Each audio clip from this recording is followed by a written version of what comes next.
Hello champions, मैं हूं कुंवर अमन सिंह, आपका फिजिक्स गुरु भैया, और स्वागत करता हूं आपका द गुरु भैया के स्नैप फिजिक्स सेशन में। आज हम स्टार्ट करने वाले हैं इलेक्ट्रिसिटी क्लास 10th का रिवीजन एक्सप्रेस, और प्रॉमिस करता हूं जितना बोरिंग लगता है नाम से उतना ही मजेदार लगेगा जब आपको कॉन्सेप्ट समझ में आ जाए। तो एक काम करो, माइंड को फ्रेश रखो, दिमाग को थोड़ा फिजिक्स मोड में लाओ, और चलो शुरू करते हैं इलेक्ट्रिसिटी क्लास 10th का रिवीजन एक्सप्रेस।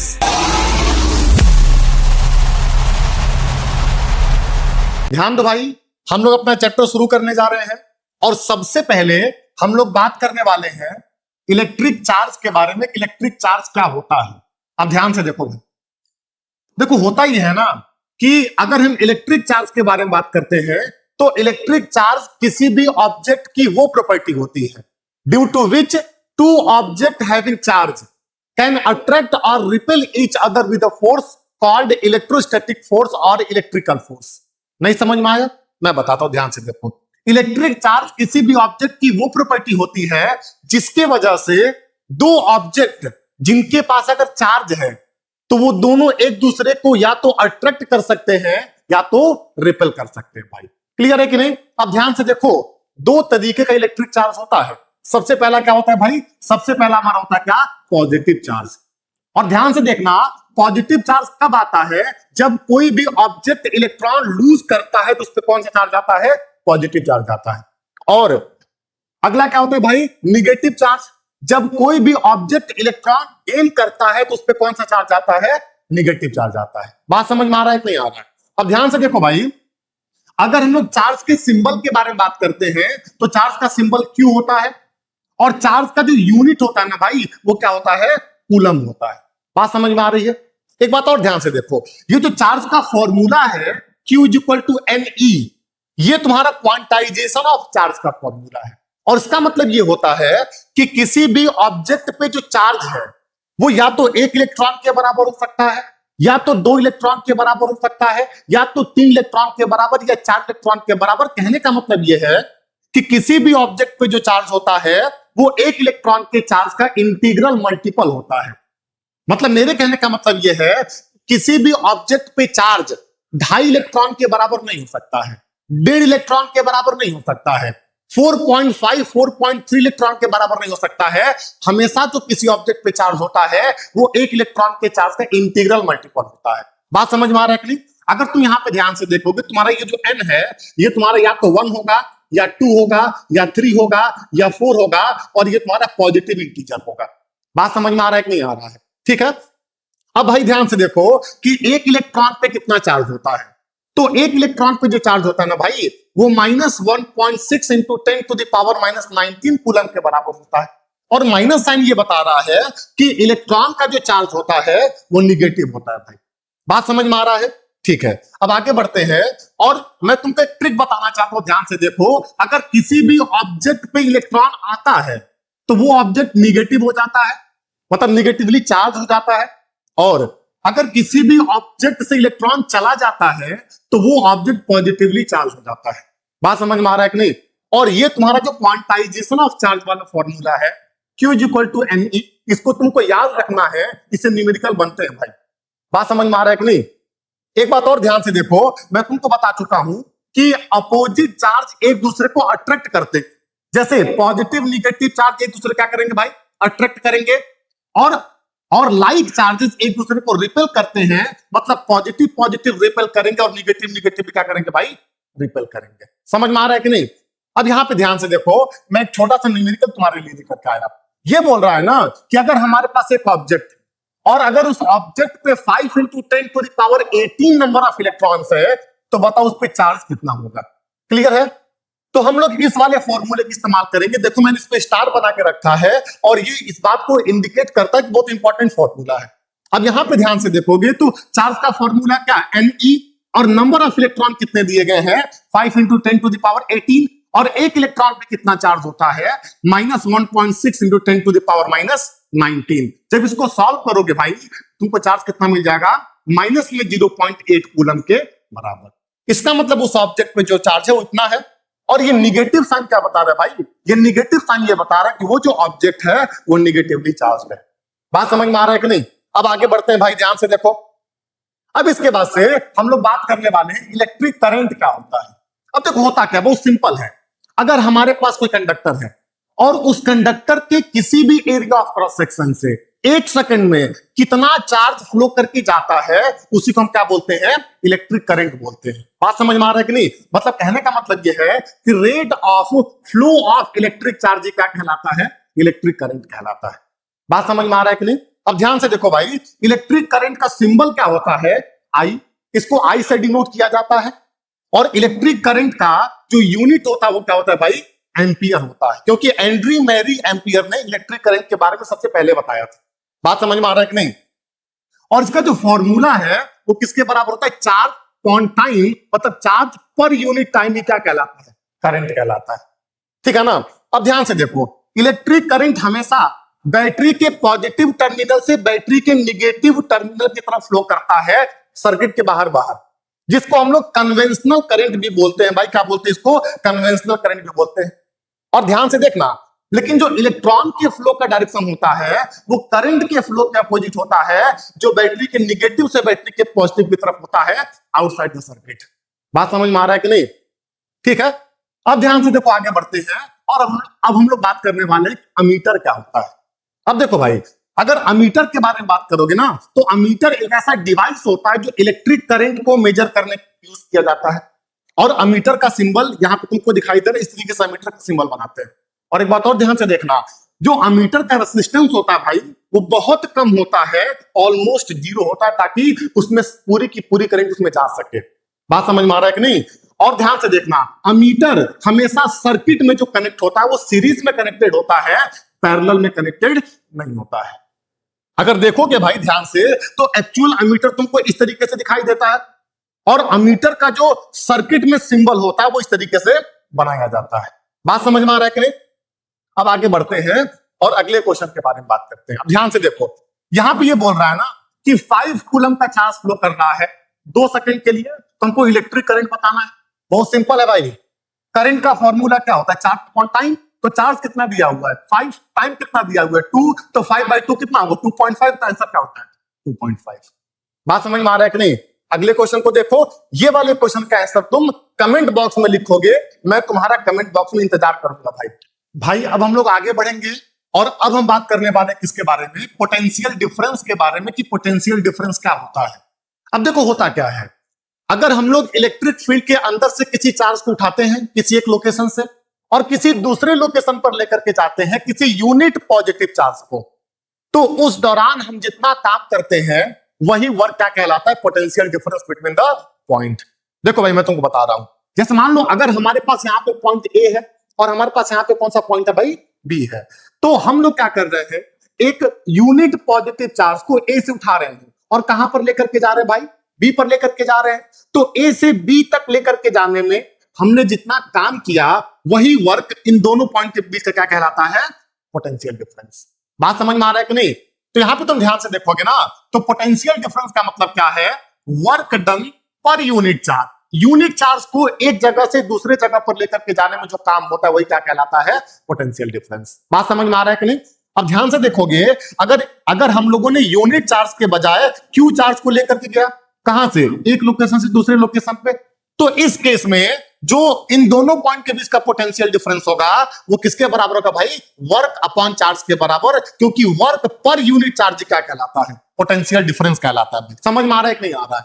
अब ध्यान से देखो, पोटेंशियल डिफरेंस का जो सिंबल होता है वो क्या होता है भाई? V होता है। और इसका जो SI यूनिट होता है वो क्या होता है? वोल्ट होता है। और फॉर्मूला तो तुम अभी देख ही लिए हो, क्या होता है? पोटेंशियल डिफरेंस का formula work done per unit charge, मतलब वर्क अपॉन चार्ज होता है। बात समझ में आ रहा है कि नहीं? अब ध्यान से देखोगे, अगर तुम इलेक्ट्रिक करंट की बात करते हो ना भाई, जो इलेक्ट्रिक करंट होता है ये हमेशा हायर पोटेंशियल से लोअर पोटेंशियल की तरफ फ्लो करता है। अगर ध्यान से देखोगे तो ये तुम्हारा हायर पोटेंशियल है, ये तुम्हारा लोअर पोटेंशियल है, तो इलेक्ट्रिक करंट के फ्लो का जो डायरेक्शन है वो हाई पोटेंशियल से लो पोटेंशियल की तरफ होता है। और तुम सबको मालूम है कि इलेक्ट्रॉन का जो फ्लो होता है वो करंट के फ्लो के अपोजिट होता है। तो अगर करंट ऐसे फ्लो कर रहा है तो इलेक्ट्रॉन्स के अपोजिट फ्लो करेगा, लोअर पोटेंशियल से हायर पोटेंशियल की तरफ कौन फ्लो करेगा भाई? इलेक्ट्रॉन किधर से किधर फ्लो करेगा? लोअर से हायर की तरफ। बात समझ में आ रहा है कि नहीं? ठीक है भाई। अब हम लोग आगे बढ़ते हैं और हम क्या करते हैं, बात करते हैं किसके बारे में, वोल्ट मीटर के बारे में। अब ध्यान से देखो वोल्ट मीटर क्या होता है। देखो वोल्ट मीटर एक ऐसा डिवाइस होता है ना जो किसी दो पॉइंट के बीच के पोटेंशियल डिफरेंस को मेजर करने के लिए इस्तेमाल किया जाता है। क्लियर है कि नहीं? और जो वोल्ट मीटर होता है वो हमेशा इलेक्ट्रिकल सर्किट में पैरेलल में कनेक्टेड होता है, जो कि अमीटर से अलग है। अमीटर सीरीज में कनेक्टेड होता है और वोल्ट मीटर पैरेलल में कनेक्टेड होता है। भाई बात समझ में आ रहा है कि नहीं? ये एक्चुअल में तुम्हारा वोल्ट मीटर ऐसा दिखता है और ये उसका इलेक्ट्रिकल सर्किट में सिंबल है। इस तरीके से हम वोल्ट मीटर इलेक्ट्रिकल सर्किट में बनाते हैं। बात समझ में आ रहा है कि नहीं? अब ध्यान से देखो भाई, ये तुम्हारे पास क्या है, एक्सेल का सिंबल है। ये तुम्हारे पास एक बड़ी लाइन है और एक छोटी लाइन है। बड़ी लाइन का मतलब पॉजिटिव टर्मिनल और छोटी लाइन का मतलब नेगेटिव टर्मिनल।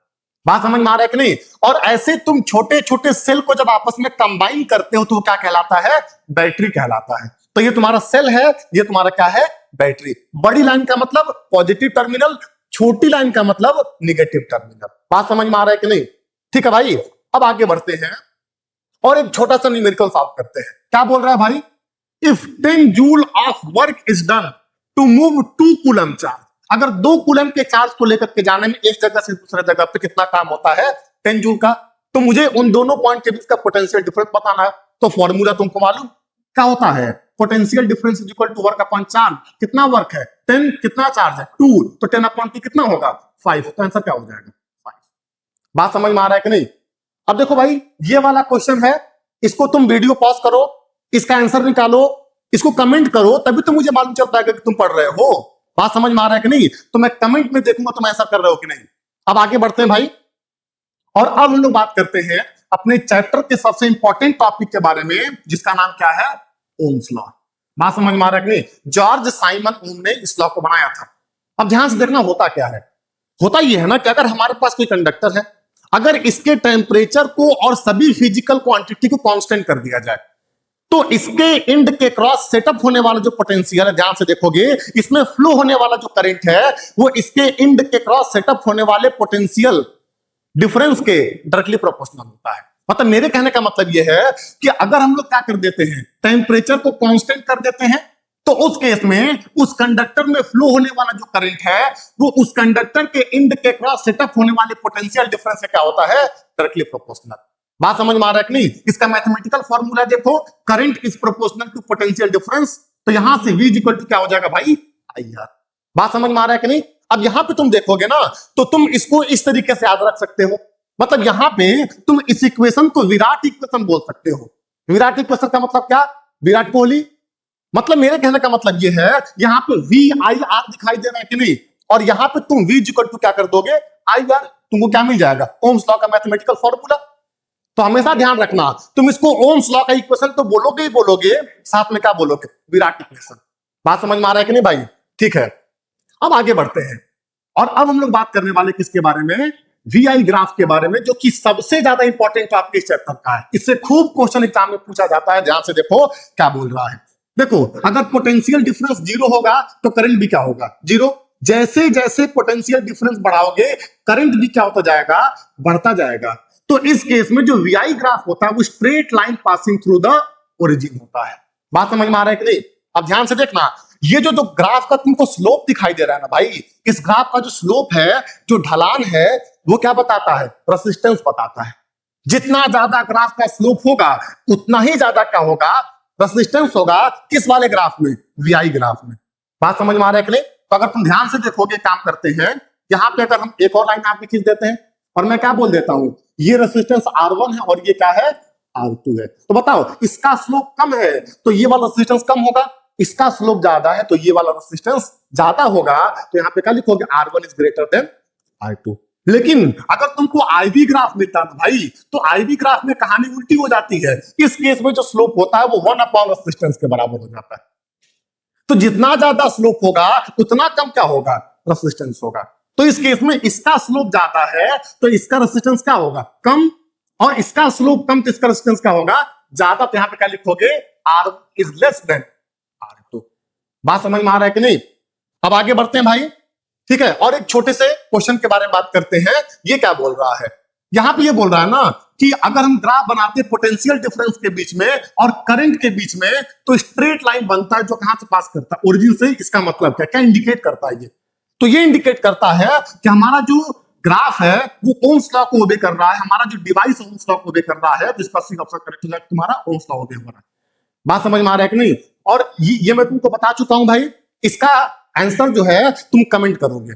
बात समझ में आ रहा है कि नहीं भाई? अब हम लोग आगे बढ़ते हैं और अब किसके बारे में बात करेंगे हम लोग? रेसिस्टेंस के बारे में, कि रेसिस्टेंस क्या होता है। अब ध्यान से देखना भाई, देखो होता क्या है ना कि अगर हमारे पास कोई कंडक्टर है, ठीक है, तो उस कंडक्टर में जब करंट फ्लो करता है तो उस करंट को अपोज करने वाली एक ऐसी प्रॉपर्टी उस कंडक्टर में होती है, उसी को हम लोग क्या बोलते हैं? रेसिस्टेंस बोलते हैं। मतलब रेसिस्टेंस का मतलब रुकावट होता है, अपोजिशन होता है, ऑब्स्ट्रक्शन होता है, किसके लिए? करंट के लिए। जब वो किसमें फ्लो करता है? जब वो कंडक्टर के अंदर फ्लो करता है। बात समझ में आ रहा है कि नहीं? यहां पे ध्यान से देखोगे भाई, क्या लिखा गया है? Opposition offered by a conductor to the flow of current. यही क्या कहलाता है?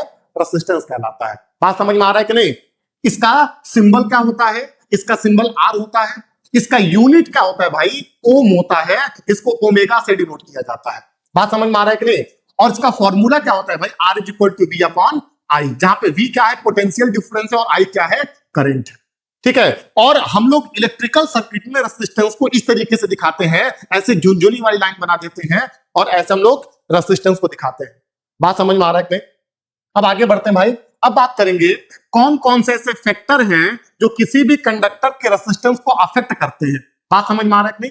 तो इसमें अगर तुम ध्यान से देखोगे ना भाई, तो सबसे पहले क्या है? लेंथ है कि नहीं? मतलब अगर किसी भी कंडक्टर का लेंथ ज्यादा होता है तो रेसिस्टेंस क्या होता है? ज्यादा होता है। और अगर किसी भी कंडक्टर का लेंथ कम होता है तो रेसिस्टेंस क्या हो जाता है भाई? कम हो जाता है। ध्यान से देखोगे तो लेंथ ज्यादा होने से रेसिस्टेंस क्या होगा? बढ़ेगा, और लेंथ कम होने से रेसिस्टेंस क्या हो जाएगा? डिक्रीज हो जाएगा। दूसरा फैक्टर क्या, ध्यान से देखोगे, वो है क्रॉस सेक्शनल एरिया। और यहां पे तुमको ये मालूम चल रहा है कि अगर किसी भी कंडक्टर का एरिया ऑफ क्रॉस सेक्शन कम है तो रेसिस्टेंस ज्यादा होगा, क्योंकि इनवर्सली प्रोपोर्शनल है।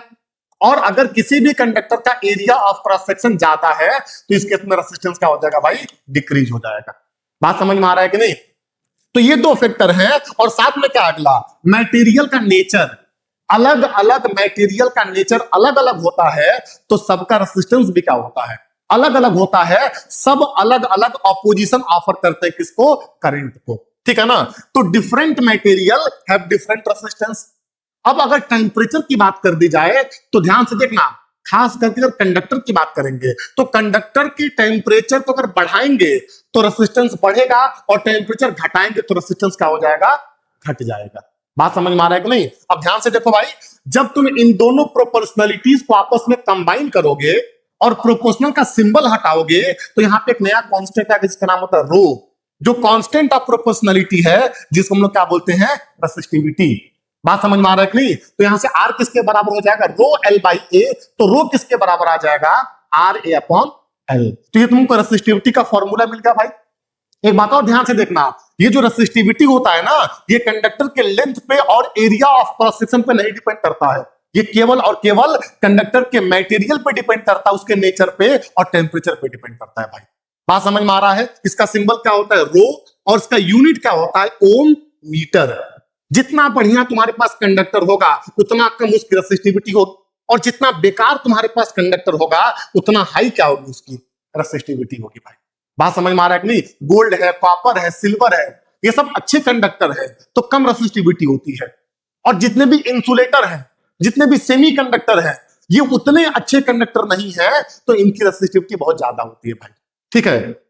अब आगे बढ़ते हैं और एक छोटा सा न्यूमेरिकल सॉल्व करेंगे। यहाँ पे क्या बोल रहा है कि हमारे पास एक वायर है जिसका रेसिस्टेंस 60 ओम दिया गया है, जिसका लेंथ 3 मीटर दिया गया है, और जिसका क्रॉस सेक्शनल एरिया जो 4 × 10⁻⁷ मीटर स्क्वायर दिया गया है। और हमको क्या पता करना है भाई? रेसिस्टिविटी। तुमको फॉर्मूला मालूम है, rho is equal R A by L होता है। यहाँ पे आर की जगह पे क्या लिखोगे? 60, ए के जगह पे क्या लिखोगे? 4 × 10⁻⁷, और एल के जगह पे क्या लिखोगे? E। और जब सबको पुट करके इसको सॉल्व करोगे तो तुमको जो रेसिस्टिविटी मिलेगी भाई, वो कितने मिलेगी? 8 × 10⁻⁶ ओम मीटर, जो कि तुम्हारा ए ऑप्शन क्या हो जाएगा? करेक्ट हो जाएगा। बात समझ में आ रहा है ना?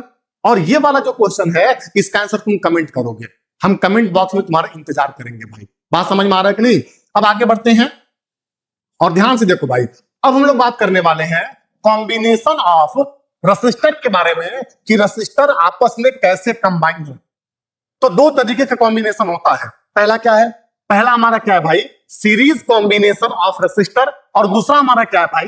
Parallel combination of resistor. अब देखो सीरीज कॉम्बिनेशन में क्या होता है, जब रेसिस्टर आपस में इंड टू इंड जुड़े हुए होते हैं तो वो क्या कहलाता है? Series combination. देखो ये सब रेसिस्टर आपस में इंड टू इंड जुड़े हुए हैं तो ये सीरीज कॉम्बिनेशन है। और एक बात और ध्यान से देखना, सीरीज कॉम्बिनेशन में सभी में एक बराबर करंट फ्लो करता है, क्योंकि यहाँ पे क्या लिखा है, क्या है? करंट सेम थ्रू ऑल, सभी में एक बराबर करंट होता है।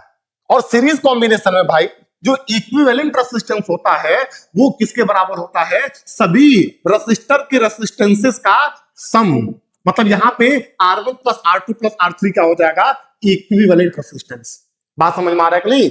और अगर हमारे पास n आइडेंटिकल रेसिस्टर है और वो सब सीरीज में जोड़े गए हैं तो उस केस में जो रिजल्टेंट रेसिस्टेंस होगा वो n टाइम्स R के बराबर हो जाएगा। बात समझ में आ रहा है ना?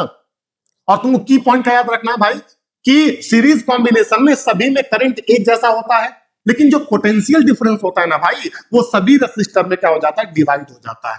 मतलब यहां पे जो पोटेंशियल होगा V1 IR1 के बराबर, V2 IR2 के बराबर, V3 IR3 के बराबर। बात समझ में आ रहा है कि नहीं? ये हो गया किसके बारे में? सीरीज के बारे में। अब बात करते हैं पैरेलल कॉम्बिनेशन के बारे में।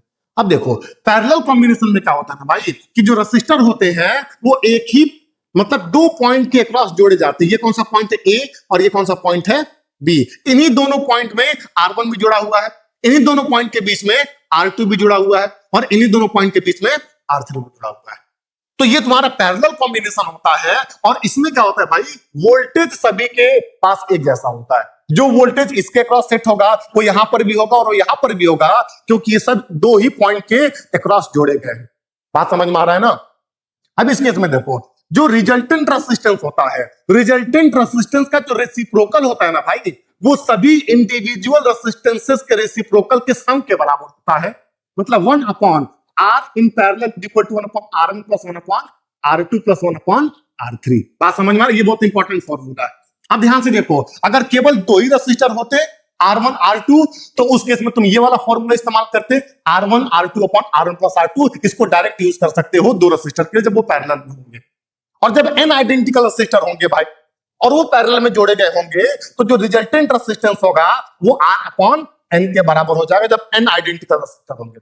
क्लियर है कि नहीं? इसमें की पॉइंट का ध्यान से देखोगे कि वोल्टेज सभी के क्रॉस एक जैसा होता है, लेकिन करंट डिवाइड हो जाता है।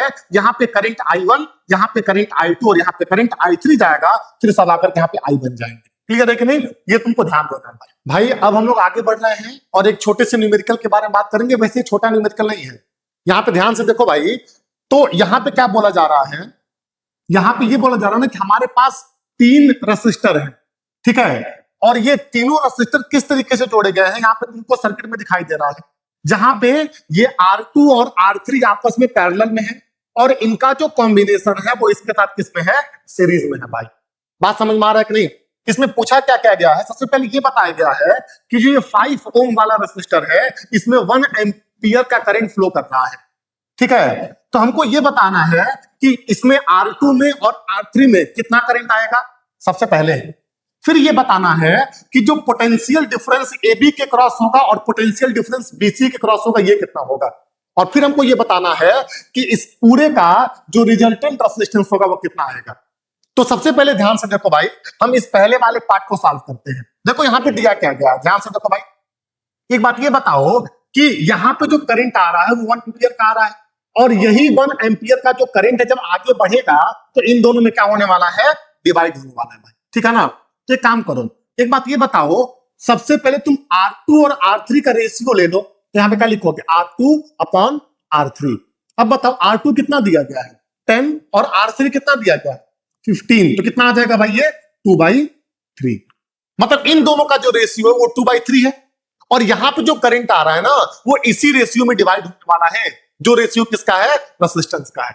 लेकिन एक बात ध्यान देना, जो करंट है वो रेसिस्टेंस की इनवर्सली प्रोपोर्शनल होता है। तो जो करंट डिवाइड होगा वो 2:3 में नहीं, वो 3:2 में डिवाइड होगा। मतलब टोटल कितना हो गया 5। ये जो करंट है ये 5 पार्ट में डिवाइड होगा। उसका जो 2 हिस्सा होगा वो इधर जाएगा, क्योंकि ये वाला रेजिस्टेंस क्या है, ज्यादा है तो कम करंट इधर आएगा। और उसका जो 3 हिस्सा होगा वो इसमें जाएगा, क्योंकि ये कम रेजिस्टेंस है तो उसमें ज्यादा करंट जाएगा। बात समझ में आ रहा है कि नहीं? तो टोटल इसका 5 टुकड़ा करोगे इस करंट का, उसका जो 3 हिस्सा होगा मतलब 3/5 मतलब 0.6 एम्पियर इसमें जाएगा, और जो 2/5 होगा मतलब 0.4 एम्पियर वो इसमें जाएगा भाई। तो यहां से जो तुमको I2 मिलेगा वो कितना मिल जाएगा, ध्यान से देखो तो भाई, तुमको जो I2 मिलेगा वो कितना मिल जाएगा 0.6 एम्पियर के बराबर, और जो तुमको I3 होगा वो कितना मिल जाएगा 0.4 एम्पियर के बराबर। और ये तुम्हारा पहला वाला पार्ट यहाँ पे। बात समझ में आ रहा है कि नहीं? बहुत यूनिक टेक्निक मैं तुमको बता रहा हूं, ऐसा क्यों कहीं देखने को नहीं मिलता है। अब ध्यान से देखो, यहाँ पे I2 किसके बराबर हो जाएगा 0.6 एम्पियर के बराबर, और I3 कितना हो जाएगा 0.4 एम्पियर के बराबर। पहला वाला पार्ट सॉल्व हो गया। अब फिर क्या पूछ रहा है, हमको बताना है AB के क्रॉस कितना पोटेंशियल डिफरेंस होगा। तो एक बात ये बताओ, पोटेंशियल डिफरेंस निकालने का formula according to Ohm's law simple है, क्या है, I1 × R1 = V1। तो यहां पे ध्यान से देखोगे तो तुम पोटेंशियल डिफरेंस अक्रॉस AB कैसे निकालोगे, I1 R1, I1 कितना है 1 और R1 कितना है 5, तो कितना आ जाएगा भाई 5 वोल्ट के बराबर। ये AB तुमको मिल गया। अब तुमको क्या निकालना है, AC मतलब इस पूरे के क्रॉस पोटेंशियल डिफरेंस। तो तुम ये वाला पोटेंशियल डिफरेंस प्लस ये वाला पोटेंशियल डिफरेंस जब दोनों को जोड़ोगे तो क्या मिल जाएगा, ये पूरा पोटेंशियल डिफरेंस तुमको मिल जाएगा। तो तुम AB निकाल चुके, तुमको BC निकालना है भाई। तो BC कैसे निकालोगे, ध्यान दो, AB कितना निकाले हो 5 वोल्ट, तुमको क्या निकालना है BC। अब बताओ यहां पे जो पोटेंशियल डिफरेंस होगा, एक बात ये बता दो, ये दोनों आपस में कैसे जोड़े गए हैं, पैरेलल में, और पैरेलल में क्या सेम होता है पोटेंशियल। तो या तो यहां का पोटेंशियल निकालो या तो यहां का पोटेंशियल निकालो, दोनों पोटेंशियल एक ही जैसा है। कैसे निकाले जाते हैं पोटेंशियल, I × R। बताओ यहां पे कितना करंट है 0.6, यहां पे कितना रेजिस्टेंस है 10, मल्टीप्लाई करो कितना आएगा, ये आ जाएगा तुम्हारा 6 वोल्ट। पोटेंशियल यहां पर भी आएगा। और यहां पे देखोगे तो एक बात ये बता दो, यहां पे कितना पोटेंशियल निकालोगे I3 R3, तो I3 कितना है 0.4 और R3 कितना है 15, तो 15 × 0.4 भी कितना आएगा 6। इसका मतलब यह है कि जो पोटेंशियल डिफरेंस अक्रॉस BC होगा वो किसके बराबर हो जाएगा भाई 6 के बराबर। तो यहां पे तुम्हारा ये 5 वोल्ट है और प्लस ये कितना निकाल दोगे तुम 6 वोल्ट, तो कितना आ जाएगा भाई 11 वोल्ट के बराबर। ये तुमको मिल गया, इसका आंसर मिल गया तुमको। बात समझ में आ रहा है कि नहीं? उसके बाद से तुमको निकालना है टोटल रेजिस्टेंस। तो सबसे पहले तुम क्या करोगे ना, इन दोनों को सॉल्व करोगे, क्योंकि दोनों आपस में कैसे हैं, पैरेलल में। और मैं बता चुका हूं अगर दो रेजिस्टर आपस में पैरेलल में होते हैं तो सिंपल फॉर्मूला क्या लगाते हो, R2 × R3 / R2 + R3। तो यहां पे फॉर्मूला लगाओगे, देखो ये दोनों पैरेलल, इसको सॉल्व करोगे, यहां पे R2 की जगह पे क्या लिखोगे 10, R3 की जगह पे 15, फिर दोनों को जोड़ दोगे तो कितना आ जाएगा भाई 150/25 मतलब 6 आएगा। तो यहां से जो रिजल्टेंट रेजिस्टेंस होगा वो किसके बराबर आ जाएगा, ये तो 5 पहले से है और प्लस यहां पे क्या आ जाएगा 6, तो कितना आ जाएगा भाई 11 ओम के बराबर। ये सॉल्व हो गया। बात समझ में आ रहा है कि नहीं? अब आगे बढ़ते हैं, और ये वाला क्वेश्चन जो है इसका आंसर तुम कमेंट करोगे भाई। अब आगे बढ़ते हैं, ध्यान से देखो, एक छोटा क्वेश्चन और सॉल्व करते हैं। यहां पे क्या बोल रहा है, ये तुम्हारे पास सर्किट डायग्राम दिया गया है और इस सर्किट डायग्राम को देख करके तुमको इन सब का आंसर देना है। क्लियर है कि नहीं? अब देखो क्या बोल रहा है, विच डिवाइस मेजर करंट, और तुम सबको मालूम है अमीटर जो सीरीज में जुड़ा हुआ होता है सर्किट में, देखो ये सर्किट में सीरीज में जोड़ा गया। फिर क्या बोल रहा है, which device measure potential difference, तो तुम सबको मालूम है भाई, मैं तुम सबको बता चुका हूं वो क्या होता है वोल्ट मीटर, और वो कैसे जोड़ा जाता है पैरेलल में। देखो ये पैरेलल में जोड़ा गया है। बात समझ में आ रहा है कि नहीं? अगला क्वेश्चन क्या बोल रहा है, is the ammeter connected in series और पैरेलल, तो अमीटर हमेशा सीरीज कॉम्बिनेशन में जोड़ा जाता है सर्किट में। और फिर क्या बोल रहा है, is the volt meter connected in series और पैरेलल, तो वोल्ट मीटर हमेशा पैरेलल कॉम्बिनेशन में सर्किट में जोड़ा जाता है भाई। बात समझ में आ रहा है कि नहीं? अब आगे बढ़ते हैं और अगले टॉपिक के बारे में बात करते हैं। और क्या बोल रहा है यहाँ पे, हमको ये बताओ डिसएडवांटेज ऑफ सीरीज कॉम्बिनेशन। तो बहुत ज्यादा डिसएडवांटेज होता है भाई, ये हम लोग ऐसा बहुत कम देखते हैं कि सीरीज कॉम्बिनेशन हो रहा है। देखो क्या होता है, सबसे पहले देखो होता ही है ना कि सीरीज कॉम्बिनेशन में सभी डिवाइसेस में एक बराबर करंट फ्लो करता है, और ऐसा हम चाहते नहीं है क्योंकि सभी डिवाइस अलग अलग करंट पे ऑपरेट होते हैं। बात समझ में आ रहा है ना? दूसरा डिसएडवांटेज क्या है, अगर एक डिवाइस काम करना बंद कर देता, फेल हो जाता, पूरा सर्किट ब्रेक हो जाता है, सभी डिवाइसेस काम करना बंद कर देते हैं। तीसरा डिसएडवांटेज क्या है कि हम लोग किसी एक इलेक्ट्रॉनिक अप्लायंस को इंडिपेंडेंटली ऑपरेट नहीं कर सकते। एक बार प्लग बंद करोगे, स्विच बंद करोगे, सभी काम करना बंद कर देंगे, चालू करोगे सभी काम करना चालू कर देंगे भाई, ठीक है ना। अगला क्या है कि इसमें क्या होता है, सीरीज कॉम्बिनेशन में वोल्टेज डिवाइड हो जाता है, तो सभी डिवाइस को एक बराबर वोल्टेज नहीं मिल पाता है, ठीक है। तो ये सब उसके डिसएडवांटेज है। ये तुम्हारा सीरीज कॉम्बिनेशन है। अब किसके बारे में बात करते हैं, पैरेलल कॉम्बिनेशन के एडवांटेज के बारे में। तो सबसे पहला एडवांटेज ये है ना कि सभी इलेक्ट्रॉनिक अप्लायंस को एक बराबर वोल्टेज मिलता है, ये पहला एडवांटेज है।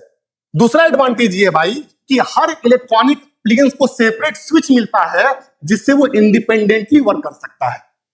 और तीसरा एडवांटेज ये है कि अगर एक डिवाइस काम करना बंद कर दे, फेल हो जाए, खराब हो जाए, तो उससे किसी दूसरे डिवाइस पे अफेक्ट नहीं पड़ता है। बात समझ में आ रहा है कि नहीं। और अगला एडवांटेज ये है कि हमारा जो हाउस होल्ड वायरिंग होता है, जो डोमेस्टिक इलेक्ट्रिक सर्किट होता है, उसमें ये पैरेलल कॉम्बिनेशन सूटेबल होता है भाई। ये तुम्हारा पैरेलल कॉम्बिनेशन है। अब आगे बढ़ते हैं। अब बात करते हैं इलेक्ट्रॉनिक सर्किट सिंबल के बारे में। देखो, हम लोग कनेक्टिंग वायर को स्ट्रेट लाइन से दिखाएंगे। अगर एक वायर जो है दूसरे वायर से जुड़ करके पास हो रहा है तो ऐसे दिखाएंगे, बिना जुड़े पास हो रहा है तो ऐसे दिखाएंगे। बात समझ में आ रहा है कि नहीं। सेल मैं तुमको बता चुका हूं, सेल का सिंबल ये होता है, बैटरी का सिंबल ये होता है। सर्किट में अमीटर ऐसे दिखाया जाता है, वोल्ट मीटर ऐसे दिखाया जाता है। ये तुम्हारा गैल्वेनोमीटर का सिंबल है। इलेक्ट्रिक बल्ब जो है वो दिल की तरीके से दिखाया जाता है। बात समझ में आ रहा है कि नहीं यार, हर दिल में हिंदुस्तान होना चाहिए। अब आगे बढ़ते हैं। अब ध्यान से देखो, अगर बात करते हैं किसके बारे में, रेजिस्टेंस के बारे में, तो ये झुनझुनी जैसी लाइन बन करके दिखाई दे रही है तुमको, है कि नहीं। और अगर स्विच के बारे में बात करोगे, प्लग की के बारे में बात करोगे, ओपन प्लग होगा तो ऐसे ब्रैकेट बनाकर के बीच में डॉट नहीं बनाओगे। और अगर प्लग की क्लोज होगा तो ब्रैकेट बनाकर के बीच में डॉट बना दोगे। तो ये तुमको दो तरीके से क्लोज स्विच है और दो तरीके से ओपन स्विच है। बात समझ में आ रहा है कि नहीं भाई। अब हम लोग आगे बढ़ते हैं और बात करते हैं किसके बारे में, इलेक्ट्रिक पावर के बारे में। इलेक्ट्रिक पावर क्या होता है। अब देखो, अगर हमारे पास कोई इलेक्ट्रॉनिक डिवाइस है और वो इलेक्ट्रॉनिक डिवाइस पर सेकंड कितना इलेक्ट्रिकल एनर्जी खर्च करता है, वही उसका पावर कहलाता है। अगर कोई इलेक्ट्रॉनिक डिवाइस पर सेकंड 20 जूल एनर्जी खर्च करता है, उसका पावर 20 हो जाएगा।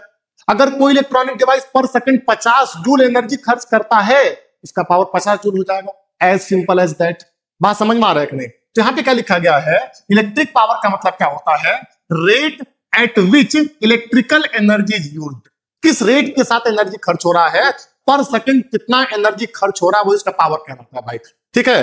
अब ध्यान से देखो, तो पावर का तुम्हारा formula work done upon time भी हो सकता है, और पावर का जो तुम्हारा फॉर्मूला वो एनर्जी कंज्यूम अपॉन टाइम भी हो सकता है, ठीक है ना। पावर का सिंबल क्या होगा, पी। पावर का यूनिट क्या होगा, वॉट। और पावर के बहुत सारे फॉर्मूले होते हैं, और जो पावर का सबसे पहला फॉर्मूला है उसको तुम क्या करोगे भाई, वीआईपी ट्रिक से याद करोगे। मतलब ध्यान से देखोगे तो पावर का फॉर्मूला क्या होता है, P इक्वल टू क्या होता है, VI।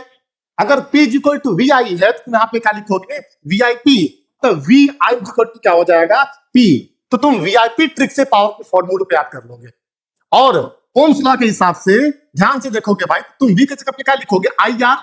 तो यहां पे क्या होगा, पावर का फॉर्मूला I स्क्वायर R। और अगर तुम I के जगह पे V अपॉन R लिखोगे, तुमको पावर का फॉर्मूला क्या मिल जाएगा, V स्क्वायर अपॉन R। बात समझ में आ रहा है कि नहीं। तो ये सब पावर के फॉर्मूले 3 यहाँ पे और 2 यहाँ पे, 5 पावर के फॉर्मूले। बात समझ में आ रहा है कि नहीं। अब ध्यान से देखो, किसी भी इलेक्ट्रॉनिक डिवाइस का अगर पावर रेटिंग ज्यादा होता है तो पर सेकंड ज्यादा इलेक्ट्रिकल एनर्जी खर्च करता है। बात समझ में आ रहा है कि नहीं। और ध्यान से देखोगे तो 1 किलोवाट जो होता है वो 10 टू द पावर 3 वाट के बराबर होता है, मतलब 1000 वाट के बराबर होता है। क्लियर है ना। अब आगे बढ़ते हैं और बात करते हैं किसके बारे में, इलेक्ट्रिकल एनर्जी के बारे में। अब देखो होता क्या इलेक्ट्रिकल एनर्जी, ध्यान से देखो भाई। तो होता ही है ना कि कोई भी इलेक्ट्रॉनिक डिवाइस टोटल इलेक्ट्रिसिटी कितना खर्च करता है, टोटल इलेक्ट्रिकल एनर्जी कितना कंज्यूम करता है, वही उसका इलेक्ट्रिक एनर्जी कहलाता है भाई। ध्यान से देखो, इसका सिंबल क्या होता है, E। इसका यूनिट क्या होता है, जूल। देखो इसका फॉर्मूला क्या होगा भाई, यहां पर जब तुम टाइम को भेजोगे तो एनर्जी का फॉर्मूला क्या मिलेगा तुमको, पावर इनटू टाइम।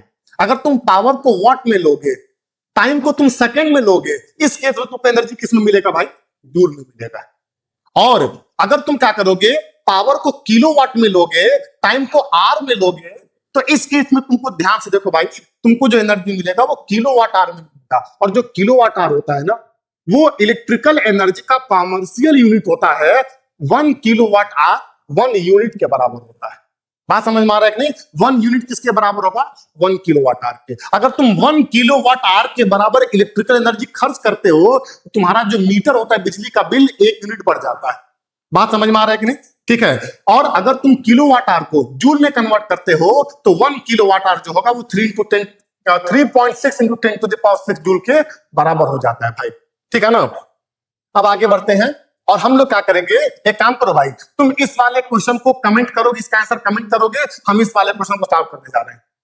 इसको सॉल्व करेंगे, ध्यान से देखो क्या बोल रहा है। हमको क्या पता करना है? पावर पता करना है। कब पता करना है भाई? जब एक इलेक्ट्रिक वायर है जिसका रेजिस्टेंस कितना दिया गया है, 20 ओम के बराबर, और उसमें 10 एम्पियर का करंट फ्लो कर रहा है। तुम्हारे पास पावर के बहुत सारे फॉर्मूले हैं, तुम इसमें चेक करोगे कि किस वाले फॉर्मूले में करंट और रेजिस्टेंस है, तो तुम देखोगे इसमें है, तुम इसको यूज कर लो। अब यहां पे देखो भाई, यहां पे तुमको पावर कितना मिलेगा? आई स्क्वायर आर। आई कितना दिया गया है? 10 एम्पियर। 10 का स्क्वायर कितना होगा? 100। और आर कितना है भाई? 20। तो ये तुमको कितना मिल जाएगा? 2000 वाट के बराबर। मतलब तुमको मिले कितना? 2 किलो वाट के बराबर। क्या मिल गया तुमको? पावर मिल गया। अब क्या निकालना भाई? कितना एनर्जी खर्च हो रहा है। तो एनर्जी कितना खर्च होता है, इसका फॉर्मूला तुमको मैं अभी बताया हूं, क्या होता है? Power into time. पावर कितना निकाल चुके हो? 2 किलोवाट। और टाइम कितना है भाई? टाइम कितने देर तक चल रहा है? 6 घंटे तक चल रहा है, 6 आवर तक। तो हम क्या लिखोगे? 6 आवर। तो कितना आ जाएगा भाई? 2 किलोवाट आर। अब मैं तुमको बता चुका हूं कि किलोवाट आर की जगह तुम यूनिट लिख सकते हो, तो यहां तुम क्या लिखोगे भाई? 2 यूनिट। समझ में आ रहा है कि नहीं? 2 यूनिट बिजली का बिल तुम खर्च कर चुके हो। ठीक है। अब बताओ, यहां पे लिखा गया है कि 1 यूनिट बिजली का बिल खर्च करने पे 7 पैसा लग रहा है। नहीं, यहां पे ध्यान से देखो, थोड़ा सा मिस्टेक हो गया भाई। यहां पे ध्यान से देखोगे तो क्या लिखोगे? देखो 6 टू कितना हो जाएगा? 12। 12 किलोवाट आर के बराबर तुम बिजली का बिल खर्च कर चुके हो। मतलब तुम 12 यूनिट के बराबर बिजली का बिल खर्च कर चुके हो। बात समझ में आ रहा है कि नहीं? 1 यूनिट बिजली का बिल खर्च करने का 7 पैसा है, तो 12 यूनिट खर्च करने का क्या हो जाएगा भाई? देखो 1 यूनिट खर्च करने का 7 पैसा है, तो 12 यूनिट खर्च करने कितना आ जाएगा? 84 पैसा लगेगा। बात समझ में आ रहा है कि नहीं? ठीक है। अब आगे बढ़ते हैं भाई। अब बात करते हैं किसके बारे में?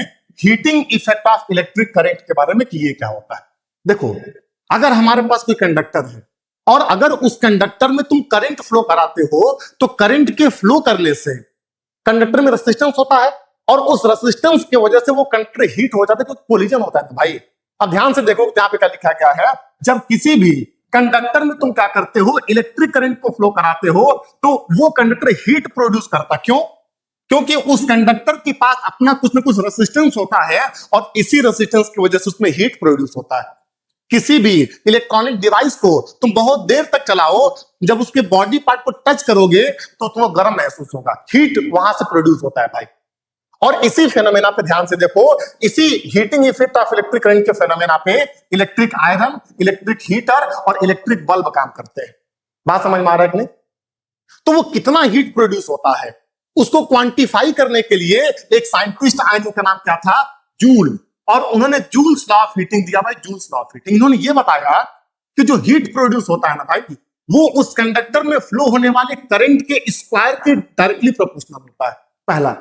दूसरा ये बताया कि जो हीट प्रोड्यूस होता है वो उस कंडक्टर के रेजिस्टेंस के भी क्या होता है? डायरेक्टली प्रोपोर्शनल होता है। और तीसरा ये बताया कि जो हीट प्रोड्यूस होता है वो इस बात पे डिपेंड करता है कितने देर तक उसमें करंट फ्लो हुई है, उस टाइम की भी क्या होता है? Directly proportional. अगर इन तीनों इक्वेशन को आपस में कंबाइन करोगे तो तुमको क्या मिलने वाला है? Heat is equal to I square R T. और इसको सबसे पहले किसने बताया था? जूल नाम के साइंटिस्ट ने। उसका नाम क्या पड़ गया? Joules law of heating.